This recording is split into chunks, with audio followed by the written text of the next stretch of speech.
ধন্যবাদ আপনাকে।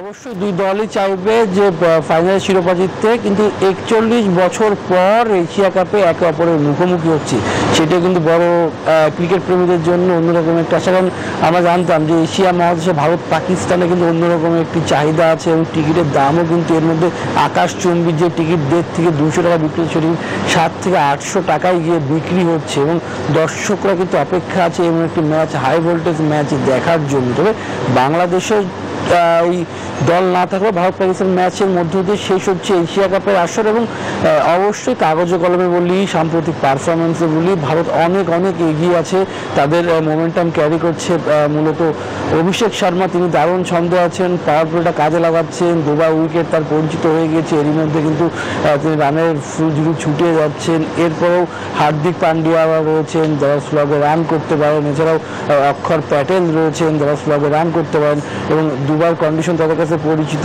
সেসব মিলিয়ে কিন্তু ভারত কিছুটা এগিয়ে থাকবে। সাম্প্রতিক পারফরমেন্স কাছে পাকিস্তান আনপ্রেডিক্টেবল দল, তারা যে কোনো সময় যে কোনো কিছু করতে পারে, এর আগেও আমরা দেখেছি তেমন ঘটনা ঘটেছে। তো সেক্ষেত্রে পাকিস্তান ছেড়ে কথা বলবে না, সেটি বলার অপেক্ষা রাখে না।